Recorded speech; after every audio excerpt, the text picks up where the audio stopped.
Okay, we are now recording. And I will start the introduction.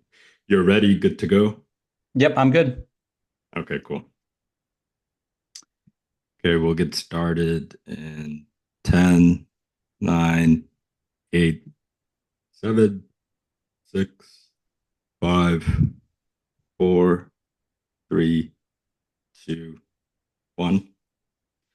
Hello, everyone. Welcome to another episode of Geeks of the Valley. I'm your host, Roshan Marachkar, and today we have a very special guest. Very excited to talk about AI. With us here this morning, we have Dr. Seth Dobrin. Dr. Dobrin has a remarkable journey in the AI space. He's currently the founder and CEO of Qantm AI, a human-centric AI advisory firm, and he's also a general partner at One Infinity Ventures, where he's leading investments in responsible AI technologies. The firm's mission combines innovation, ethics, returns, as well as backing visionaries who create trustworthy technologies that respect human rights. At its core is a startup studio called Silicon Sands that provides capital, expertise, and guidance to founders. With a global presence in major tech hubs, One Infinity taps into diverse talents and markets worldwide.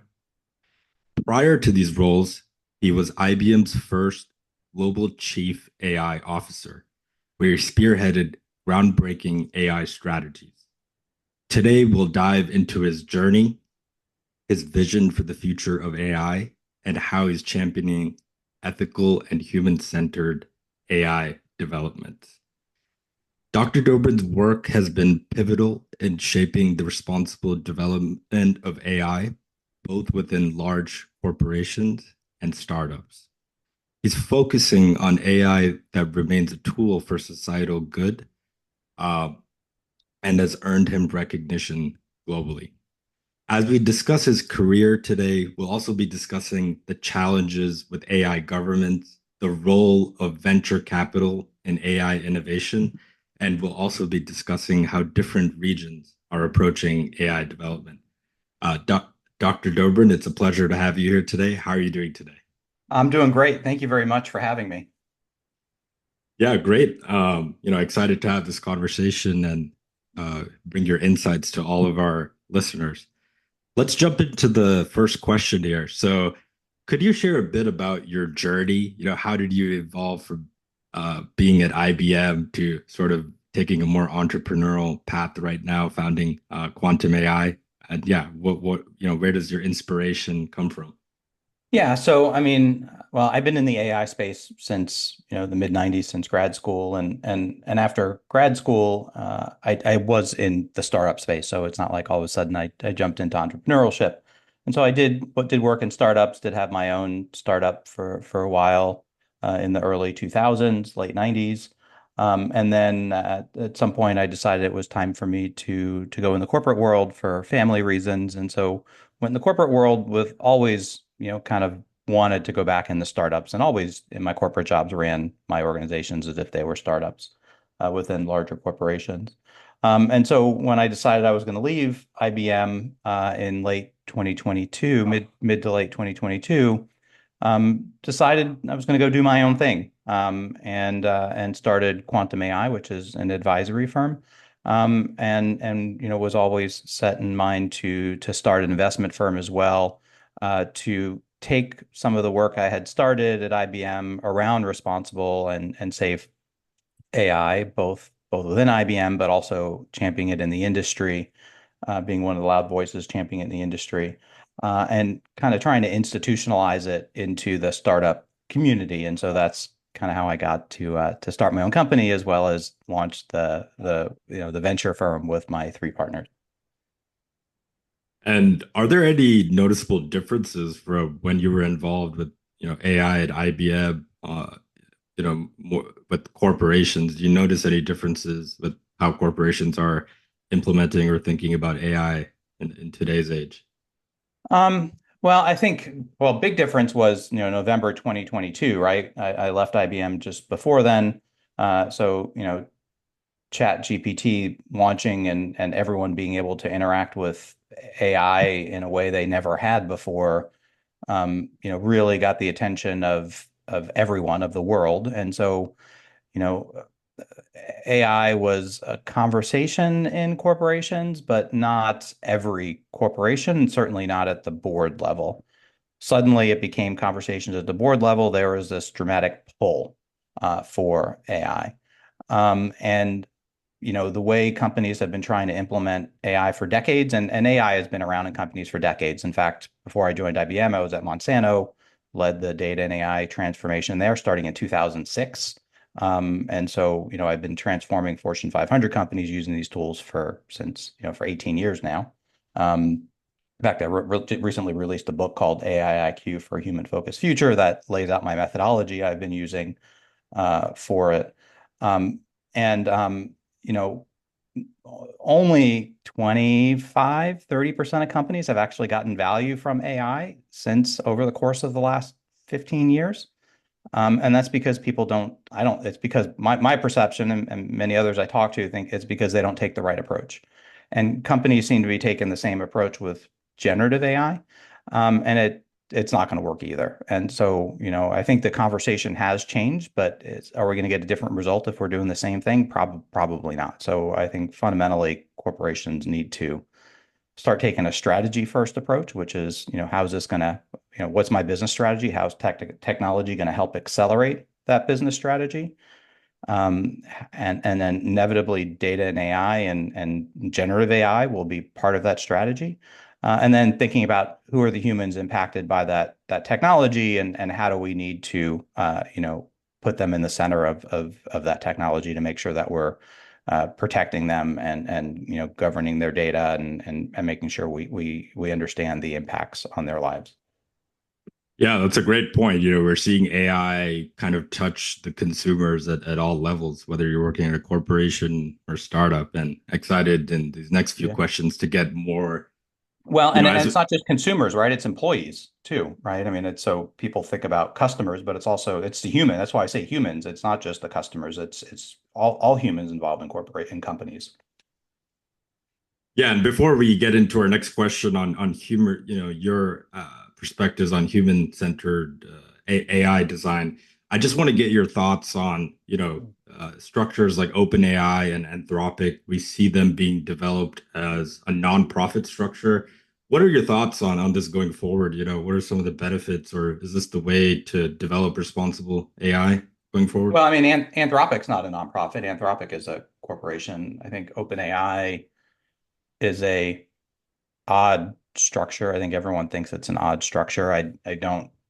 I mean, I think I don't think it's the right way to structure something like this in its current state. I think maybe if it stayed true to its original goals, it would have been. But it's kind of veered off, seems to have veered off those goals, and it's kind of a Frankensteinish, Frankenstein monsters organization at this point. Is it a nonprofit? Is it a for-profit? The answer is yes. And it's I'm not sure it's going to be able to stay that way for much longer. But I think you know I think we need to look at how I think there's much deeper questions than should it be a nonprofit? Should it be a for-profit? Nonprofits can make money too. And so it's not. I don't think there's a benefit one way or the other, honestly. Yeah, for sure. We're seeing a lot of the research labs and even things like Meta, for-profit company still developing open source models. So maybe a combination of both. But talk to me a little bit about, your perspectives on human-centered design for AI, and which businesses do you see being impacted the largest? Yeah, and I actually talk about when I talk about AI, I actually talk about human focused AI because when you say human centric, people often think about design, and I'm not even really thinking about design when I talk about the humans involved in AI, and that is important. Don't get me wrong. Human centric design is critically important in any software, any technology interaction with human, whether it's in the physical world through some kind of robotics, whether it's software or a process, right? Human-centric design is really important. When I talk about AI, I talk about human-focused. And I think about it in the ways of kind of what I alluded to earlier is when you're implementing AI or any other technology, you need to think about who are the humans involved in that process. And there's multiple types of humans involved in any process. So you have humans that are, using the AI or the technology, in this case, AI, and you have humans that are impacted the AI by the AI, and they may or may not be the same person. So, for instance, when you're using Amazon or any other e-commerce platform, the human using it and the human impacted by it are the same person. It's you, whoever's doing the shopping, right? You go in, you do your shopping cart, they recommend other products. That AI is you're using it and you're impacted by it. Excuse me. However, if you're applying for a loan, the mortgage underwriter, let's just call it a mortgage, the mortgage underwriter and the mortgage broker are the ones that are using the AI systems, but you as the person who are applying for the loan are the person that's impacted by the AI. So those are actually three different users, three different humans that are involved. You have two employee humans and one customer human. And there's different types of impacts and different types of considerations you need to take into account for each of them. And you need to think about that before you build the AI system. And so you need to understand what types of protections do I need to have in place for the person that's impacted. So what do I need to do? How do I need to manage their data? Are there regulations involved? Are there things that may be legal, but they're not ethically correct that I want to do that don't agree with my corporate or morals or ethos per se? And you need to think about those up front. What types of explanations do I need to provide to that human? What type of transparency do I need to provide to that human? Because these are all things that are going to impact the design of the AI system. What type of SLA? So what type of service level agreement do I need to meet that customer's needs, right? And so do I want them to have to mail everything in and scan documents in, or do I want to be able to connect to all the documents they need out of the box, right? These are all the things that you need to think about. These get into the human-centric design. What type of experience do you want them to have? Then when you start thinking about the users, not the impacted person, what kind of experience do I want them to have? What type of data are they not allowed and not allowed to see? The mortgage broker and the mortgage underwriter are legally allowed to see different information. Um, Again, just because they're legally allowed to see some information, do they have to see that information? As a company, do we want them to see all the information they're legally allowed to see, even if they don't need it for their job? So these are all considerations we need to take into account from a human perspective. And so, a lot of times companies or organizations build AI systems, and then they think about these things afterwards. And they don't think about, all these considerations up front, which often leads to having to redo AI systems, or I've even seen where AI systems never get implemented because they didn't think about this. Like I've seen a case where in a healthcare setting, for 18 months, an AI team was building a system and it got to the final step where they were about to deploy it and it got reviewed by the compliance team in the healthcare company. And they're like, this is never going to go into production. I don't care what you do. This is not something we will ever implement. So 18 months worth of work, never going to be implemented under any conditions because the company does not believe in using AI for that. Yeah, that makes sense, and thanks for sharing some of your, personal stories. But what are some general advice, to either founders or even there's some company leaders listening to this, like how can they safeguard against some of these risks? Does it involve, creating standards within companies? Do we need sort of standards outside of just companies, like AI laws of ethics, so to speak, for Yeah. So, corporations? so, so I think there are things that already exist, right? So I think first of all, so you mentioned my fund, or the fund that I'm one of the four partners in, One Infinity, um, and we're a responsible AI fund, and we measure ourselves, and the way we measure ourselves is by a set of globally recognized principles that more than 50% of the world's economy has signed on to. It's called the OECD AI principles. And these are a core set of principles that almost anything around responsible AI is built off of. And so as a founder, as a company, as an entrepreneur, as a venture, as a anyone who's interested in I would look at these principles and use these as a basis for any AI system I'm building. And so, that's a good place to start. And then if you want to be able to actually measure yourself, there are standards out there that exist already. There are ISO standards, and ISO standards are globally recognized standards. ISO is a globally recognized standards body, and there's ISO standards for almost anything you can think of. And there's 4 or 5 standards that exist for ISO that you can use to measure yourself today. There are IEEE standards, which is a highly technical body.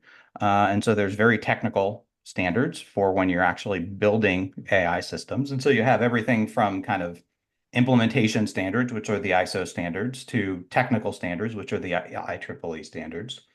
And that's not even taking into account things like regulations, right? And you have the EU AI Act, which has been recently implemented. You could look to that. In fact, I wrote a paper about, in my Substack, Silicon Sands News, about, I read through the EU AI Act, and I just through reading it through an hour, I came up with 41 different product ideas that you could come up with just to help companies comply with an act like that.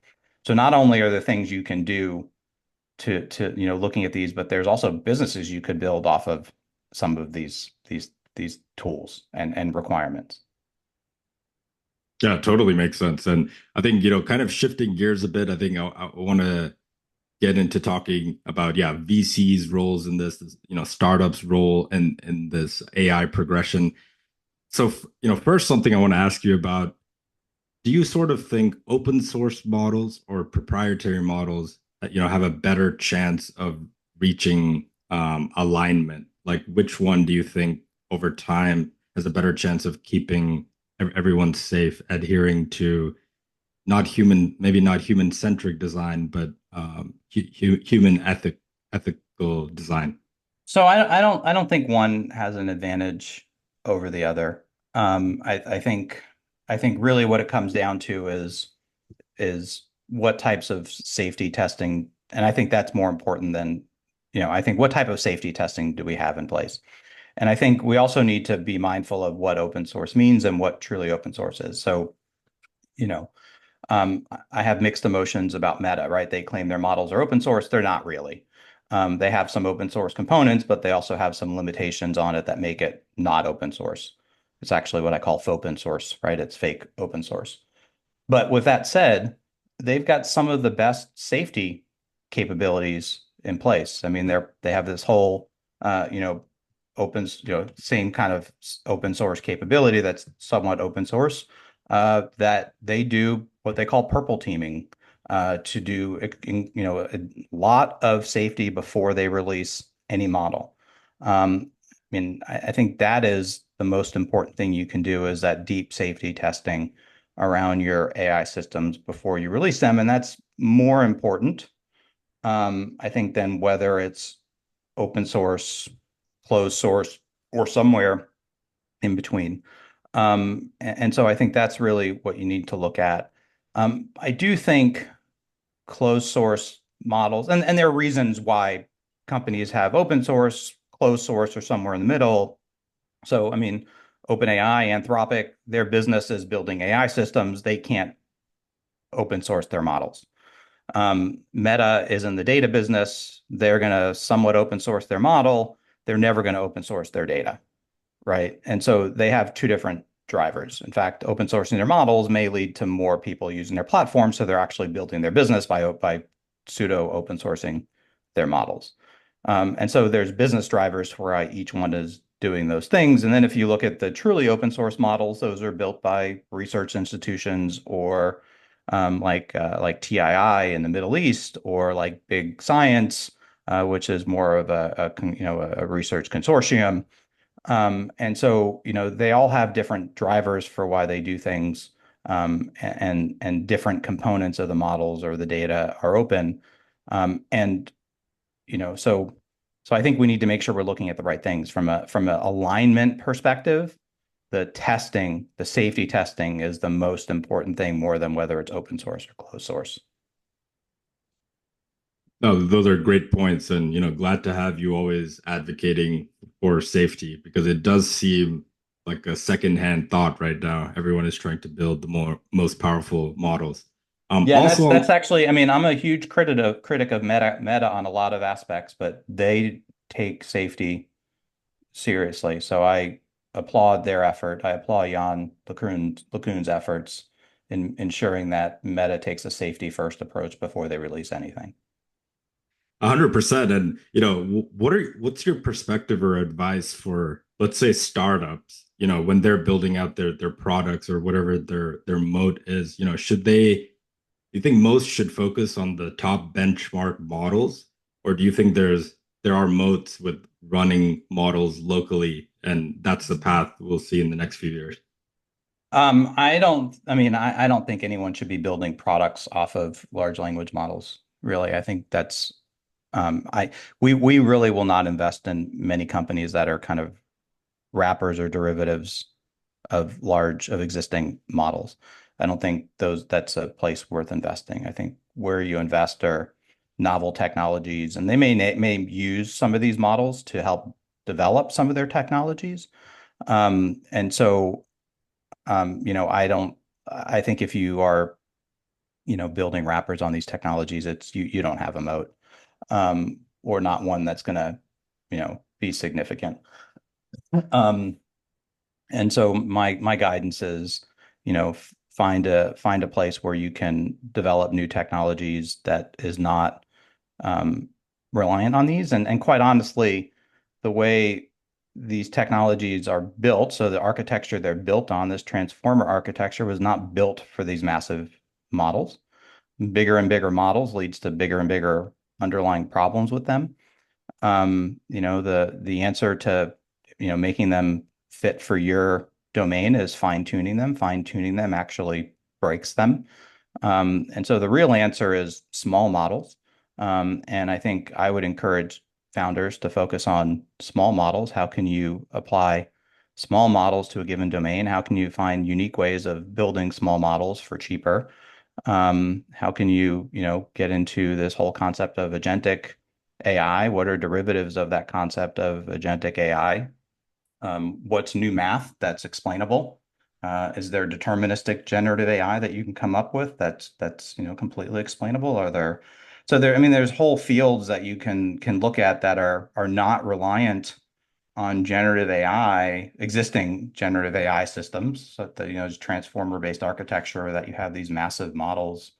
I mean, I think they have a use, right? They're great at conversing, and you may use them to interact with whatever system you're building. If you have a bunch of small models, you may use them to interact with these small models, but I wouldn't build anything on top of them. I wouldn't worry about, is it outperforming one, slightly outperforming the other? I wouldn't care about that.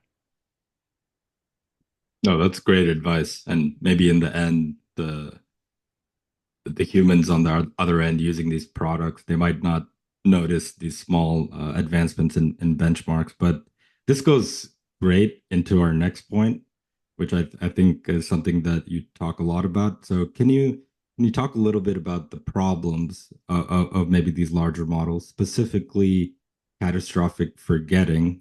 If you can explain what that is and a little bit on why are VCs uniquely positioned to solve this problem?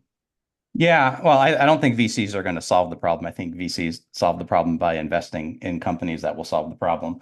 Um, Right. Yeah. so, catastrophic forgetting stems from what I just alluded to earlier, is that, transformer architectures, which are the underlying architectures for all of the generative AI, all the large language model systems that are out there uh, today, all the well-known ones. There are some out there that aren't based on that, but those are not well known.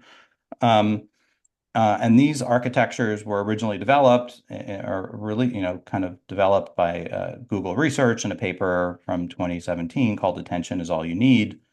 And this technology was originally developed for relatively small models, and it was developed for language translation, which is a task, right? So it was a task-specific uh, technology that was, the attention aspect of it enabled these researchers to provide a lot more accurate and contextually accurate translation around a specific task. And it's a pre-trained deep learning model, which is what foundation models are. And foundation models are generally what generative AI is. Generative AI is a type of foundation model. Pre-trained deep learning models are referred to as foundation models. And so this transformer architecture was taken, and these models were made bigger and bigger, right? So GPT-1 was kind of the extent of the size that transformer architecture was envisioned to be. And then as you got to going beyond that, you kind of are stretching the limits of what these models were designed to be to get to. Now, as these models get fine-tuned and get used more and more, the attention mechanism, if you will, which is the mechanism that makes these models unique, gets strained. And then one of the things that we're often told to do with these models is to fine-tune them. In fact, there's entire companies built around fine-tuning them. Now, these attention mechanisms are trained on specific aspects of the underlying data. And then when you come in and fine tune them, you're actually breaking the attention mechanisms. And so it's forgetting some of the things. So it's like breaking neurons in your brain. And so you're forgetting some of these things that it's already learned. And so you're teaching it one thing and it's forgetting others, but you're assuming that it still knows those things that it's forgetting. And then you have other aspects as when you're adding new data to it, it's also forgetting. And so you have fine tuning that's causing forgetting, and you're adding new data, and it's also breaking some of the attention mechanisms. And so this breaking of the attention mechanism is referred to as catastrophic forgetting. Over time, it gets more and more and more until the model doesn't perform as well as it should, or as well as you think it does. Now, I think this is where VCs can come in and really invest in companies that develop new technologies, novel technologies, that, again, either get back to smaller models, so back to the root of the transformer architecture, get into novel technologies that don't rely on the transformer architecture, or come up with ways to overcome the issues that cause the catastrophic forgetting. So are there ways to fine-tune the models that don't cause this breaking of the attention mechanism? I don't know that there are. That's why a lot of people fully retrain models, which you might as well just train your own at that point. And so, I think those are areas that VCs can come in and help. And I think to a certain extent, that's one of the reasons we've got Silicon Sands, our startup studio associated with One Infinity. I think those require a lot of support in order to come up with those and help nurture some of those companies, because those types of things require more talent, more skill, more time. And I think having that support from in a studio-like model where you have access to researchers, we have the partnership with the New York Academy of Sciences. We have access to researchers around the world. We have partnerships with some of the big tech companies and access to their researchers. We access to academics, some of the brightest minds around the world. Plus, networks from myself and my partners. And so, being able to have the time and the patience of a studio model to develop this and nurture this before you jump into, your seed or your Series A, where you're expected to start generating revenue really quickly, is required, I think, for developing these novel technologies. So, VCs need to figure out how are they going to be a little more patient in the early stages and what models they can use to be a little more patient, and how do they build that into their thesis. Yeah, thank you for explaining that. I think it's something that people aren't talking about enough, but very important. I have a few more last questions here. This one is kind of a few questions combined, but what types of mergers and activities do you see happening in the AI industry? Like, will it be related more on AI infrastructure or retaining human capital, like human talent? And also, how do you see compute itself being leveraged? This could be either for venture capitalists or founders. I think it is turning into an asset that is kind of financialized. I have seen some funds out there taking loans against just the compute they hold. Yeah, so I think that's another thing, right? So I think, you're seeing a lot of VC firms secure compute, right? I think that's certainly something for their funds, for their portfolio companies. I think that's important. We're looking to secure green compute, because we think that's an important part of responsible AI is the how sustainable, and I mean, environmentally sustainable is your startup. And so we're working on that. Um, so I think that is an important piece. When you look at kind of acquisitions and mergers, um, I think I think we're just starting to see that, right? I mean, a little more than a year ago, we saw Mosaic ML get bought for 1.3 billion by Databricks. They weren't very old. We haven't seen much happen since then. We've seen a little bit here and there. Um, I think we're going to start seeing some of that now that some of the early companies are beginning to mature. Um, but I think you'll start seeing a ramp up in that. I do think, though, that, I think the big companies of today, the OpenAIs, the Anthropics, I don't think those are going to be the big companies of the future. I think the AWS, kind of the player that became the AW, the cloud champion, AWS, who became the cloud champion, right? I think you're going to see someone who we don't know of today, some small startup that's going to own the generative AI or the AI of the future. And I think 3 years down the road, it's not going to be anyone we even know of today. Yeah, I think that's a great answer because we only hear a couple of names today, but there are people building right now, maybe in silent or taking a different approach, open source approach. My last question for you is, for entrepreneurs and business leaders out there, maybe just starting their AI journey, like how can they bridge the education gap or the technical education gap of understanding AI? What are some things they can do? What are some things they should prioritize? Well, I think this field is changing so incredibly fast, that it's hard to keep up. I think the most important thing is, be self-aware, admit what you do and don't know. And I think the other thing is, and I've encouraged this for years, is don't worry about degrees unless you're developing new math. Your people don't need PhDs, or necessarily even master's degrees. In fact, the best data scientist I ever had a high school diploma, but he could teach himself how to do anything, very quickly, and he could learn very quickly. So I think focus on learning, and development, and collaborate. Don't be afraid to collaborate with people who you see as your competitors. Talk to them, build community. Learn to have frenemies, and because the future of AI depends on us implementing AI in a responsible manner. And to do that as a community, we have to work together. A bad day for anyone in AI is a bad day for all of us.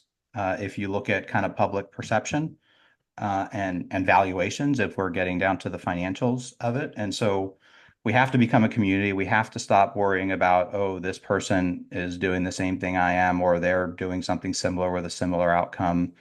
Yes, you need to protect your IP, but I think we need to really focus on building community and working together and helping each other how we can. And I think VCs have a huge part to play in that. in encouraging their portfolio companies to working together, but also, VCs working together. And I do think we see a lot of VCs working together in this space already, but I don't think we see enough startups working together. I think that's excellent advice and a great way to end this podcast. Dr. Dobrin, thank you for sharing your incredible insights with us today. I think your commitment to ethical AI and leadership, both on the corporate and entrepreneurial side, makes you a unique leader in this field. For our listeners, make sure to check out Dr. Dobrin's work at Qantm AI, subscribe to his Substack, and stay tuned for more discussion.